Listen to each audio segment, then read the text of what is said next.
Mabigat ang pagpasok ng ikatlong bahagi po ng 2024 dahil sa mga kasong may kinalaman sa rape, sexual harassment at estafa na kinasangkutan ng ilang Kapuso stars. Balikan natin ang mga isyong ito, panoorin po natin ito.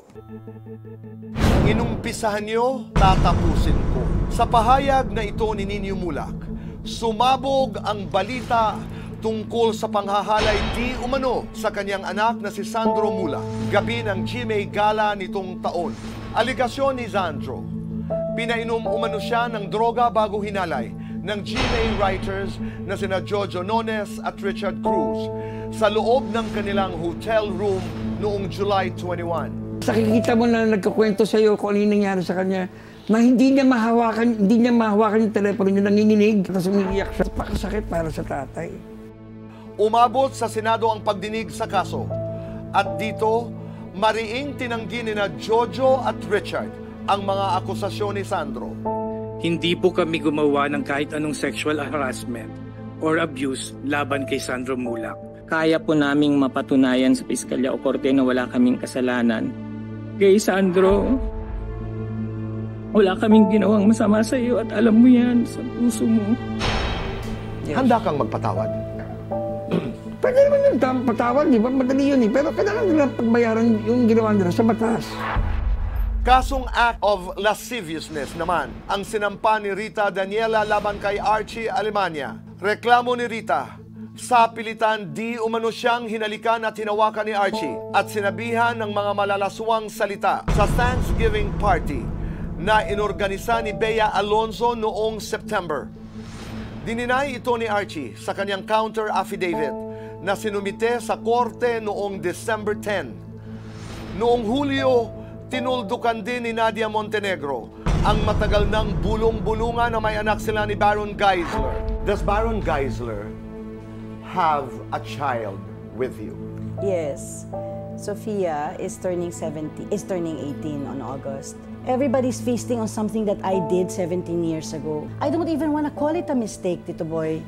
Sophia is one of the most beautiful girl you can ever meet, Tito Boy. Agosto, kasabay ng pagbubunyi ng buong bayan sa pagkapanalo ni Carlos Yulo ng 2 gold medal sa Paris Olympics. Pinagpiestahan din ang issue sa pagitan nila ng kanyang inang si Angelica Yulo. Kung genuine po talaga kayo, maraming salamat po. Ina-acknowledge ko po yung pagka-congratulate niyo sa akin. Pero nagpa-flashback pa rin po talaga yung masasakit niyong sinabi sa akin at yung mga hindi niyo pag-wish well sa akin. Na ito'y lumaki dahil nag-usap silang dalawa gamit-gamit ang social media. Ayun. So, ang daming nuances na palagay ko hindi natin alam, pero nakisawsaw tayo doon sa iba't ibang opinion dahil ang basehan natin ay kung ano lamang ang ating nababasa, ating naririnig. Diba? So, based on that, kanya-kanyang posisyon. Halimbawa ako noon, nung ako'y tinanong, siyempre sabi ko, I'm the wrong person to ask because I will do anything for my mother. Mali, tama, ang nanay ko, and I am personal. I'm not talking about Carlos and Mrs. Yulo. Kahit anong mangyari, kahit anong diferensya, hindi ako sasagot sa nanay ko, titiisin ko ang lahat. But that again is me. Ako din, boy. Ikaw din. Ako din. Ako din. So, I'm not going to go to the issue. I'm not going to go into the details like sino ang tama, ano ang mali.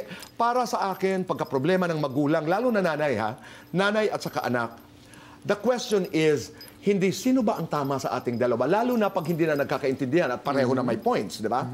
Ang tanong, gaano ba kalaki ang pagmamahala natin? You know, because love, I think, between parents and children should always be bigger than any problem. September, unang umugong ang balita na nagtatago di umano si Ken Chan dahil sa kasong syndicated estafa. Binasag ni Ken ang kanyang katahimikan sa pamamagitan ng isang pahayag noong November 14. Giit niya, wala umano siyang niloko at kaya raw nalugi ang kanyang negosyo ay dahil na rin sa ilang business partners na nais umano siyang pabagsakin. May mga nagsasabi na sobrang ingay ho daw talaga ng showbiz. Totoo naman. What is show business without the glam, the glitz, and the controversies? Pero may mga pagkakataon na ang reaksyon mo ay tama na. Ito yung quarter ng taon ng 2024 na nagdasal ako na sana'y huwag na masyado. Pero nangyari ang mga nangyari.